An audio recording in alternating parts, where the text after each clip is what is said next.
warahmatullahi wabarakatuh. Menteri Pertanian Amran Sulaiman mengatakan dirinya menghadap Presiden untuk melaporkan perkembangan pangan khususnya beras. Amran memastikan Indonesia akan segera swasembada pangan. Sementara Wakil Kepala BGN Nanik SD yang mengatakan dirinya akan membahas mengenai beca listrik dan juga program MBG. Saat disinggung mengenai jumlah satuan pelayanan pemenuhan gizi, Nanik menyebut hingga saat ini jumlahnya mencapai 14.320 unit. Sementara terkait beca listrik, Presiden Prabowo meminta beca se-Indonesia menggunakan tenaga listrik atau motor listrik. Kami laporkan tentang perkembangan pangan khusus untuk beras, pangan kita khusus beras, insya Allah tanggal 31 Desember jam 12.00 kalau tidak ada aral melintang, 30 hari lebih, 40 hari ke depan, Indonesia swasembada pangan. Itu yang pertama.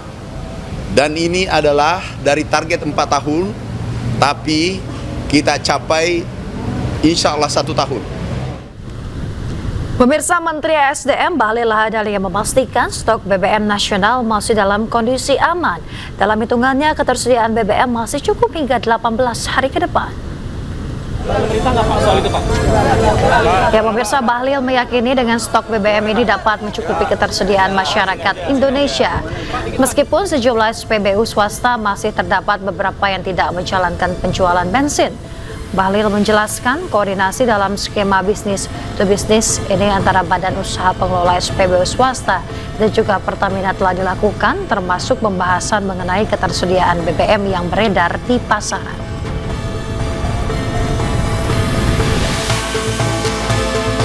Sampai dengan hari ini stok BBM kita aman, cadangan kita di angka 18 hari, minimalnya itu kan 18 hari sampai 19 hari, dan clear. Artinya sahabat-sahabat saya pelaku usaha swasta sekalipun tidak menjalankan penjualan bensin khususnya, tapi kan alhamdulillah rakyat kan tetap tersedia. Pemirsa, pasca viral diduga menjadi korban TPPU di Kamboja, pesepak bola asal Bandung ternyata menjadi korban penipuan daring. Hal itu dikonfirmasi Kedubes Indonesia di Kamboja yang menyebut Rizky Nurfadilah dalam keadaan sehat. Haji Dedi Mulyadi, Bapak Kapolri, Bapak Listio Sigit, Bapak Ibu Dinas Sosial, Bapak Ibu KBRI, abdi nyuhunkeun bantosana ayeuna pun incu nuju aya di Kamboja. Namina Rizky. Sambil memegang foto cucunya, wanita parubaya bernama Imas Siti Rohana, warga kampung Cilisung, Desa Dayakolot, Kabupaten Bandung, Jawa Barat ini berkeluh kesah di media sosial. Nenek Imas mengaku cucunya Rizky Nurfadilah, 18 tahun, diduga menjadi korban tindak pidana perdagangan orang di Kamboja. Seketika video curhatan Nenek Imas viral di media sosial. Kami was-was karena anak tiap hari ngeluh kalau dia itu dihukum, disiksa berupa disuruh push up, disuruh ngangkat galon dari lantai 1 sampai lantai 10.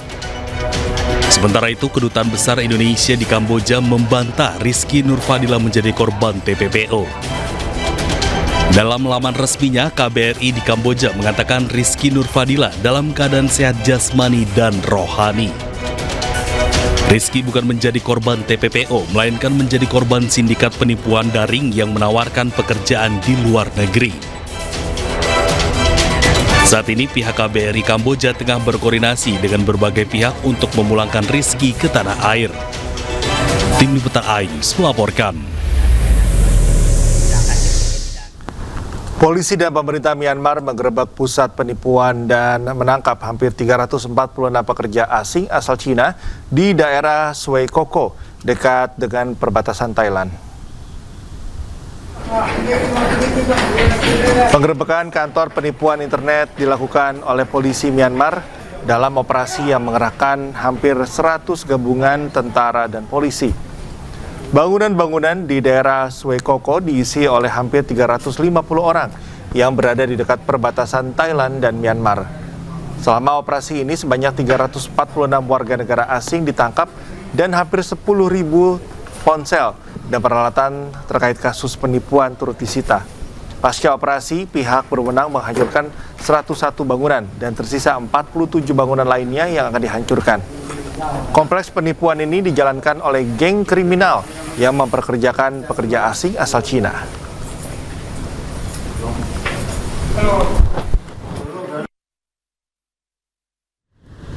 Pemirsa, curah hujan ekstrim mengakibatkan banjir besar dan tanah longsor di Vietnam Tengah. Bencana tersebut mengakibatkan 16 orang tewas dan ribuan rumah terendam banjir.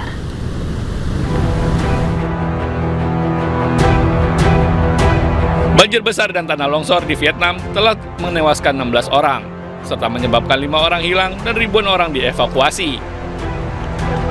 Curah hujan ekstrim berhari-hari sejak Oktober merendam lebih dari 43.000 rumah dan menutup jalan akibat longsor. Rekaman drone menunjukkan kota pesisir Quy Nhon dikepung air dan toko-toko terendam banjir. Penduduk setempat menggunakan perahu untuk melewati jalan-jalan yang tergenang. Tim penyelamat bekerja keras menggunakan perahu memberikan bantuan makanan dan minuman kepada warga setempat yang terdampak. Giờ lũ đi vô không được, người nhà ra không được, mà bữa giờ 2 ngày nay rồi là không có đồ ăn nước, toán về nó cao quá. Nghe chị kêu nhắn tin gọi là nước ngập về gần ở trên ở đâu, là ở trên mái gác. Giờ nhờ anh em chị vô đó để đưa người nhà ra. Chị đang bầu 3 tháng với một đứa nhỏ 5 tuổi. Tim darurat telah menyelamatkan hampir 10.000 orang. Dan pihak berwenang bersiap mengevakuasi 27.000 penduduk lainnya dari daerah hilir yang beresiko tinggi. Sebuah kapal feri kandas dilepas pantai Korea Selatan pada Rabu malam waktu setempat. Sebanyak 267 orang berhasil diselamatkan dari atas feri Queen Genovia II yang dievakuasi sekitar 366 km selatan Seoul. Kapal feri Queen Genovia II diketahui dalam perjalanan menuju kota Mokpo setelah berangkat dari Jeju-do dengan membawa 246 penumpang dan 21 awak kapal. Rekaman dari udara memperlihatkan kandasnya feri dengan bobot 26.000 ton dengan kondisi cuaca normal di lepas pantai barat daya Korea Selatan. Perdana Menteri Kim Min-sok memerintahkan semua perahu dan peralatan yang tersedia untuk dikerahkan guna melakukan penyelamatan.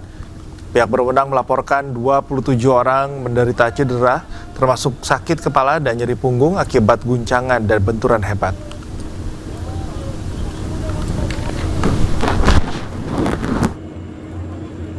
Anda kembali di Anyus Pagi, pemirsa. Tembok pembatas sekolah sepanjang 3 meter di Palmerah, Jakarta Barat roboh hingga menimpa rumah dan sejumlah sepeda motor milik warga. Diduga robohnya tembok akibat tanah longsor saat hujan yang terjadi pada Kamis sore.